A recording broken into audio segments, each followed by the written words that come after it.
మంచు విష్ణు హీరోగా నటించిన కన్నప్ప సినిమాను మోహన్ బాబు నటిస్తూ భారీ బడ్జెట్తో నిర్మించారు. ఆల్రెడీ షూటింగ్ పూర్తి చేసుకున్న ఈ మూవీ ప్రస్తుతం పోస్ట్ ప్రొడక్షన్ వర్క్స్ లో బిజీగా ఉంది. ఈ సినిమా జూన్ 27న ప్రేక్షకుల ముందుకు రాబోతోంది. ఈ సందర్భంగా చిత్ర యూనిట్ బెంగళూరుకు వెళ్లి అక్కడో ఈవెంట్ నిర్వహించగా ఈ ఈవెంట్ కు కన్నడ స్టార్ హీరో శివరాజ్ కుమార్ హాజరయ్యారు.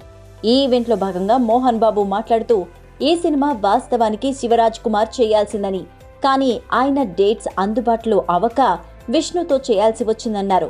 తనకెప్పటినుంచో కన్నడ సినిమాలో నటిస్తే బాగుండేది అనిపిస్తూ ఉంటుందని, ఆ కోరికతోనే శివరాజ్ కుమార్ ను అడుగుతున్నాన్ని తన తర్వాతి మూవీలో విలన్ గా ఛాన్స్ ఇవ్వమని మోహన్ బాబు కోరారు. దానికి శివరాజ్ కుమార్ రెస్పాండ్ అవుతూ నా సినిమాలో ఆయన విలన్ పాత్ర చేయాలని అడిగారు, కానీ తాను ఆయనతో ఫైట్ చేయాలని అనుకోవడం లేదని, విలన్ పాత్ర కంటే హై క్వాలిటీ అన్నయ్య క్యారెక్టర్ ఉందని, ఆయనకు ఓకే అయితే ఆ పాత్ర ఇస్తాన్ని ఆఫర్ కూడా ఇచ్చేశారు స్టేజ్ మీదే.